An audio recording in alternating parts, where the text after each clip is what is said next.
Support for Nevada Week is provided by Senator William H. Hernstat, Cashman Equipment,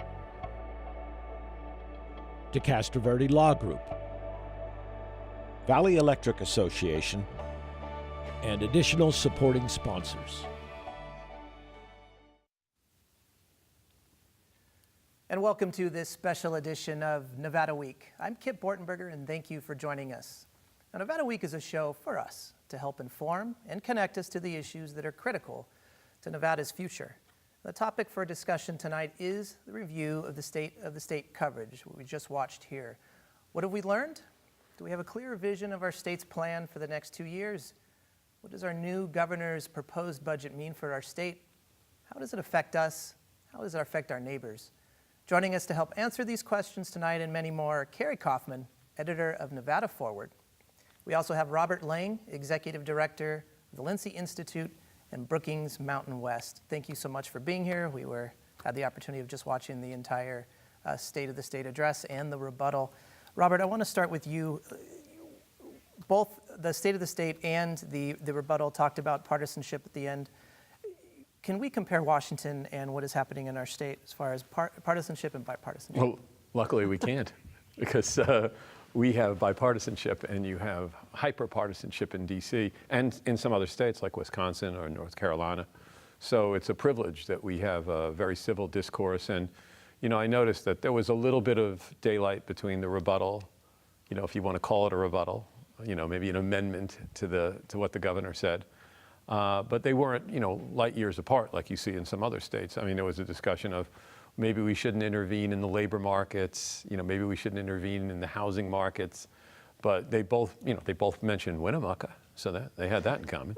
But it sounded like, you know, they could have been in the same party at times. I mean, there was little points of departure, but that's refreshing, because in so many other state houses, and especially the national capital, people are tearing at each other. Senator Ganson said, stand your ground, but find common ground. Carrie, you know, did you see just similarities through both the rebuttal and the State of the State, or did you see any differences in? I saw a lot of similarities. They are very left of center, right of center in our state. One of the things that Sisolak proposed is new regulations, cutting down regulations, which is totally a Republican idea that he has embraced, that Sandoval has embraced. And this budget that he has put forth looks a lot like Sandoval's budget. So let's start with that.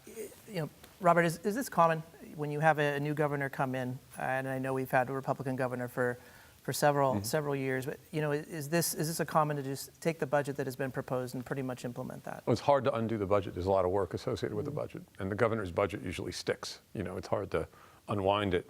And you had, you know, a Republican governor that didn't endorse the Republican candidate, because this Republican governor and this moderate Democrat are not all that far apart. I mean, it's not like he's going to fill out, Sisolak's not going to fill out Sandoval's third term, let's say. But it's not a radical departure. And so if Sisolak starts to move towards a more explicitly Democratic strategy, and, you know, he's clearly a Democrat, but towards one that begins to shift away from whatever residual Republicanism remained in the budget, it might take a few cycles. And I'm sure his next budget would reflect, you know, in 21 would reflect, you know, a more explicit expression of Democratic priorities. So Sisolak in the campaign was a little bit broad when we're talking about, you know, things like education. Mm-hmm. Now, do we have a clear vision of what Governor Sisolak's plan is for the future, at least over the next 2 years? Well, he wants to build some new schools, new buildings at 2 Southern Nevada colleges. He did not say anything about a new med school building, though he is giving more money to the med school. 3% raise for all state employees, which includes teachers and also state employees up north. Teachers get $80 more a year for supplies. That's something. And a new funding formula. And he specifically said that he wants to make sure, we have to make sure our statewide funding formula is equitable for every student in every county. That is something that I'm talking to legislators about. They are pushing to make sure that Southern Nevada gets its fair share? Because at this point, we pay for the rest of the state, and Clark County has a school funding deficit. And let's clarify that equitability too. Robert, how equitable are we on a county-to-county basis as far as school funding goes? Well, there's one big payer, and then there's 16 receivers. The problem is that our land taxes, 2/3 of which are swept out of the county and then are put into a distributive account, a centralized state-led distributive account. I even note that, for example, Clark County schools do not report to the county board of supervisors. They don't they don't report to the county commission like they do in most other places. I don't call them the Clark County schools. I refer to them by their proper name. They are the state of Nevada schools at Clark County because they're funded completely from the state. They are led by the state. So that's really what they are. I mean, if I see something, if it looks like a duck, if it walks like a duck, it's a duck. And so going back to the funding issue, when you have the tax wealth of the Strip, it is not a local asset like it would be in most other places. That is a statewide asset in that 2/3 of the wealth generated, not just on taxes in gaming, not just on taxes in live entertainment, not just on all the other taxes associated with the land tax, the most local thing in America, is stripped out of the county and redistributed. Most states start with, if you're a wealthy county and you have a lot of assets like the Strip in your county, then what happens is you get less from the state. There's always a state share of K through 12 funding. And that share is, less if you've got a lot of assets and more if you have less. So the rural parts of the state, which are only 6% of the state's population and essentially a rounding error in Clark County's budget, would easily be taken care of. Problem is, Reno doesn't pay its proper tax share. That's really the bottom line. And Reno's got 500,000 people. And Reno ain't rural. Reno can go its own way in this world. I don't see that, Ogden, Utah is dogging Salt Lake City for tax advantage. And I don't see Colorado Springs, a big city in Colorado, but not as big as Denver, doing that to Denver. It's time Reno finds its way in this world. So when we talk about the funding formula in the Nevada Plan, Carrie, it's been several decades before we've really looked at how per pupil formulas are working. Is this the reason why we seem to struggle at getting any type of momentum for changing how the formula is working?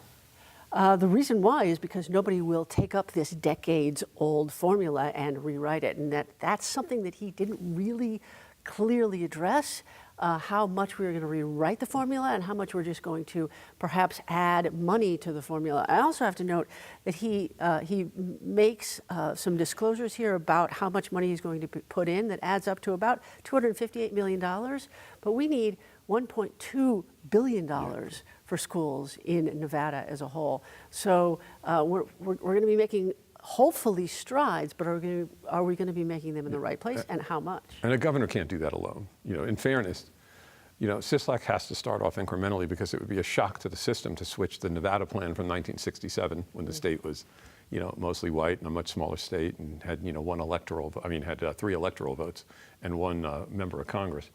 When it was that kind of state and much less diverse, a plan like this was less provocative as it is now. And the legislature has to take on equity issues, because that has to get hashed out in a legislature. And I think they will. Yeah. I'm hearing from legislators that they are definitely going to take on equity issues, but I'm also hearing from legislators that we cannot expect all the funding to come in this session. It's going to be a multi-session plan that they're going to come out with. Well, let's talk about how many sessions is it going to take? Do we have any type of benchmark we can look at of how? Well, we if can get it's to that level? $258 million now, it's going to take 4 sessions in order to get at that funding to get us to Get what to we adequacy. need. Yeah. Yeah.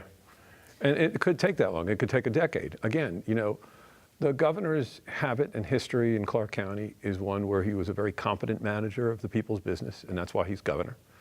And he's cautious that way, and it's worked for him politically at the county level. I think it's going to work for him politically at the state level. And then you let a couple of firebrands in the legislature take the heat on pushing hard the question of, what happens when you have a majority-minority county, and then the wealth is stripped from it and redistributed to places that are mostly white?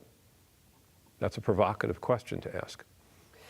I want to push on the cautious thing that he just said, though. And I'm kind of surprised that Heidi Ganser didn't push on that herself, because while he is cautious, there's a lot of increased funding. I'm going to increase funding for this and that. We have a 3% raise in our accounts in our budget right now. That's great, but in 2020, we're looking at a downturn. There is predicted to be a downturn. The rainy day fund is going to have $45 million more, but most of that rainy day fund was supposed to go to schools coming from marijuana sales. So are we going to take anything out of the rainy day fund? There really wasn't any clear indication about where this money is going to come from and how we can sustain it. If we can explain how the rainy day fund works, this is confusing. $45 million coming into the rainy day fund. Right. That's what Governor Sisolak just stated. Governor Sandoval had said I think it was $292 million we have in the rainy day fund now. Mm-hmm. A lot of that seems to be allocated to the current budget. So how money in, money out, how does the rainy day fund work? Well, the rainy day fund grew because at the end of the session in 2017, they finally made a deal on marijuana, but they couldn't give it, for some technical reasons, they couldn't put it in the general education fund. They didn't know what it would generate. Right, they didn't know exactly what it would generate. Yeah. And so they, to do that. And so they said, let's put it in the rainy day fund, and it generated a lot of money. And the rainy day fund grew. The question a lot of people in Southern Nevada especially are asking is, okay, so are we going to take that money from the rainy day fund and put it to education like they said we would? And if these numbers are correct in terms of what Sisolak wants to give for education, it doesn't seem like it's coming out of the rainy day fund. And will they do it statewide? I mean, what do you think most of the marijuana sales are? Want to guess? So, you know, and obviously, Rob. Obviously, the new superintendent for the Clark County Schools, which I'll refer to the proper name here in reference to his position, has been fairly explicit about saying that the taxes here are like a leaky bucket with water coming out. And I'm encouraged by the fact that somebody's willing to take charge of something like that, because it's going to take that sort of leadership to make a change. And again, other folks in the state should be held harmless. There's no reason to cut anyone. It's just a matter of where you're going to invest some more of the resources. And he said it should follow the students. And he said that key comment about equitable for every student in every county. I thought that was code for the recognition on his part that there might have been inequality in the past. So let's talk about north-south divide. Let's talk about rural and urban divide too. Is there anything that was expressed in Governor Sisolak's State of the State that really can shore up some of the rural and urban divide that we're having potentially in healthcare or education?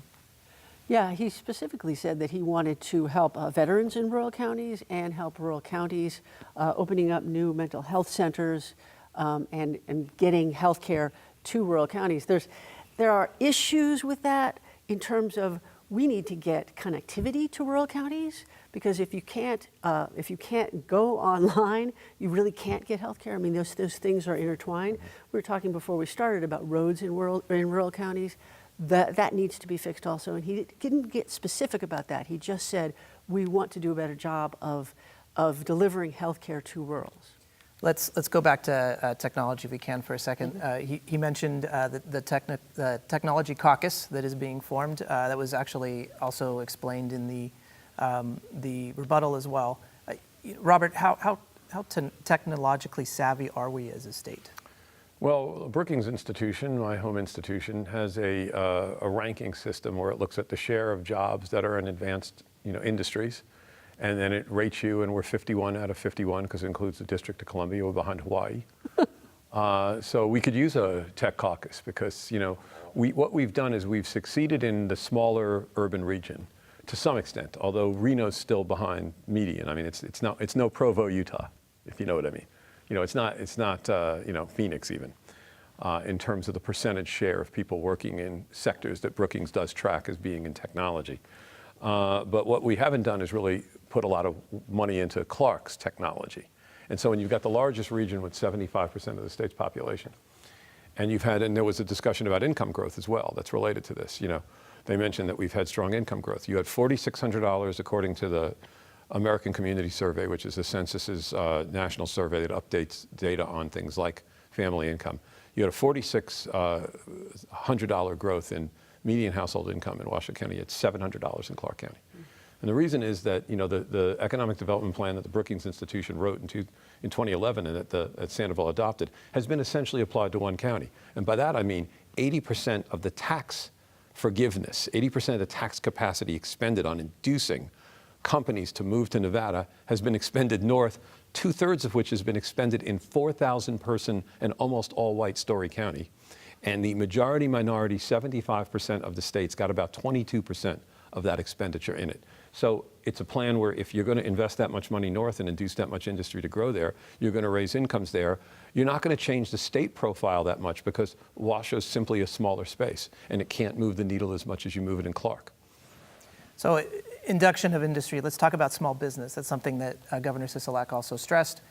He's appointing a new, I can't remember the name of the appointee, but under the lieutenant governor, the governor's economic development office is still its own office. Why small business? How does that impact Southern Nevada? How does it impact the whole state? Well, interestingly, Sandoval's been a little bit of a critic. He didn't mention, one of the things he didn't mention is GoEd. Right. And the success of the governor's office. In fact, he's starting to devolve some of that responsibility back to the lieutenant governor. So he's been saying and noting that there's been a sort of glamour investment in very large industries. And if you listen to him on the campaign trail, I wonder what that would be. Yes, okay. Sisolak was saying that he wanted to look at lifting small business in this cycle. So you didn't hear him talk about GoEd. That was really something that was needed in the recession, and the fact that a proactive governor, an active governor like Sandoval took that on was the right thing to do at that point. I think most people would agree. But Sisolak sees the bigger picture now, and has an opportunity to say some of this love should be sugared on to smaller businesses. I'd like to come to census tract or census counts. It was just briefly mentioned at the end of Governor Sisolak's speech. Can you clarify and help us understand why are census counts so important to our funding? Census counts are so important because it determines how many electoral votes we have. It determines how many congressional districts we have. And there are a lot of people, especially in Clark County, who are a little afraid to fill out the census. There are a lot of immigrants here. There are a lot of households that have citizens and non-citizens in the same household. And especially in this climate, people are afraid to open their doors to anybody who works for the government, much less tell them how many people live there and what their immigration status is. Now, there was a ruling yesterday that said that we cannot ask what immigration status is on the census. What a lot of census people fear, though, is that people are already scared and people are already not going to answer that question. But I talked to somebody today who said, if everybody in Southern Nevada answers that question, we could add a new congressional district, and that's important. And formula-based aid to the states is based on the census figures. Mm-hmm. And we don't do that well on that. We do well in that we have a lot of retirees and they receive Medicare and Social Security, which follows you wherever you go in America. And then we do well in defense spending. So the state's got a pretty good, almost break-even relationship with Washington, but formula-based aid is for things like transportation, housing, education. It's in all those departments that are now shut down, which of course Governor Sisolak alluded to. And so without that count proper, and we're at risk as noted, mm-hmm. because we have a large foreign-born population and we have an undocumented population. So if you really press that issue hard and you pushed people off, from answering, there's always concern that they'll be discovered as a result of providing the government information, regardless how often the government says it won't use that information for pursuing people in that way. It won't give it to ICE, for example. It won't share the data. But you'll just deter enough people and you could actually really reduce our resources, and it could in the end cost us down the road a congressional seat. And so when we're looking at the future, Governor Sisolak did not give any details to this, but what type of programs, what can we do to then close the census gap? I think the main thing we can do is make sure that the lawsuits that are going through to keep the immigration question off the census actually go through. And then it's just a matter of marketing, putting it out there. Please answer, you need to answer. And it's another political campaign to get people to fill out the census. I should also note that people are afraid of going online because a lot of our census stuff is online. People are afraid to go online because they're afraid of getting hacked. So there's a lot of sort of like zeitgeist stuff that is making people afraid, and we just have to cut through that fear. I'd like to come back to healthcare for a second. Governor Sisolak stressed and talked a lot about increasing funding to the Department of Health and Human Services. Is there anything that jumped out at you about what his plan is? He had a multi-level plan of what programs and initiatives he wants to implement. He wants to implement more for women's health care, $3 million more. I'm not sure what kind of dent that will make. I'm not sure where that money will go either. He wants to increase our community behavioral health centers from 3 to 10, which is sorely needed all over the state, not just in Southern Nevada. I'm not really sure where those extra 7 are going to go either, and what population they're going to serve. Yeah, and both Gansert and Sislak mentioned, the healthcare facilities that they're building, even, the nursing and so on in College of Southern Nevada, Nevada State, the facility that's split. I noticed what wasn't in there was that, UNLV asked for an engineering building. And, we're right along Flamingo here, right? This is the street we're on. Down the street from us is a 99-cent store. In the back of that 99-cent store is one of the world's great robotics labs. It's the lab that invented the arm for that little girl to throw out all those pitches in Major League Baseball. Our engineering building for robotics at UNLV is in a 99-cent store. That's the reality of UNLV compared to UNR in terms of that funding. UNR in the last session got its 7th engineering building. And they're about the same size engineering programs. But we have ours in a 99-cent store. You would think that a place that has 3/4 of the state population and has been in deficit in the fact that it hasn't received anywhere near the share of tax-induced business relocation might get money spent on its technology capacity through its higher education structure, through its branch of the state university, especially considering that with not much help from the state at all, it managed to achieve an R1 Carnegie status, way ahead of schedule, I might add. Also, I'm going to add to that Sure. that the UNLV does have one of the best engineering schools in the country, so it is criminal that they do not have their own building. So now we have a governor from Southern Nevada. Again, is this an incremental He won't. multi-legislative He's too process? smart to play that game. This guy's savvy. He'll never step in it because a governor can't get involved in that kind of sectional politics. It doesn't make any sense for them. People elected out of a district have to press that case, and if a majority of them prevail through the legislative process, that's the way you'd realize a gain like that. What you want from a governor is actually just a straight shooter who says, look, I'm going to step back, and I'm not going to pick sides in something like this. I'm going to be fair because I'm a governor. When you're governor everybody in the state. And they kept mentioning all these little towns out there.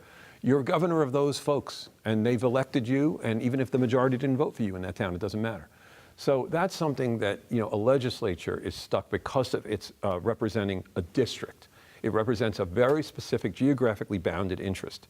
And in that interest, that's where a person would pursue rectifying K-12 funding, rectifying the fact that UNR seemed to have something like $600 million worth of buildings in the last decade. I think that's more than all the rest of the NC institutions combined. When the LCB put out data on what happened after the budget formula changed, the funding formula for higher education changed, one of the most interesting facts that they came up with was, as a share of state outlays, only UNR gained and 7 institutions lost.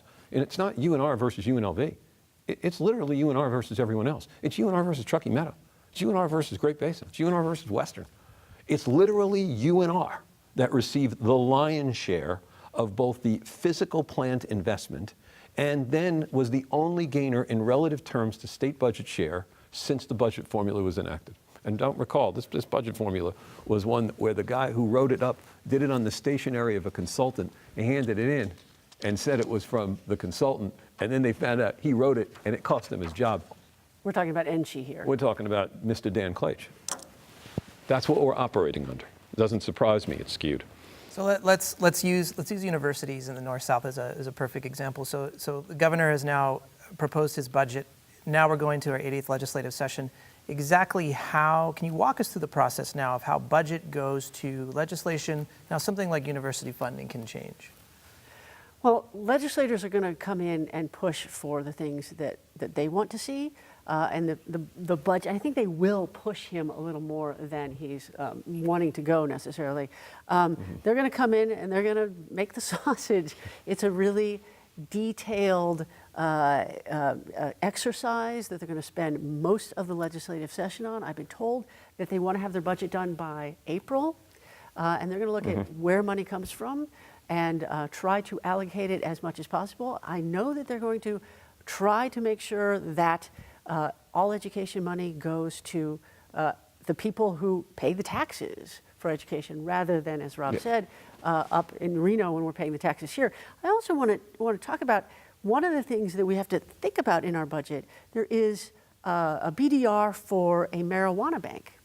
Because right now, we're making all this money from marijuana, and then we have to kind of launder the money in order to get it in the bank for people.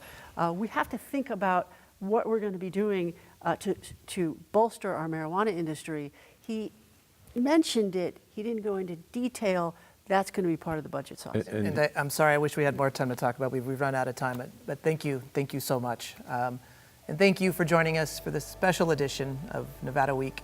We will continue our regular programming scheduled now. Thank you.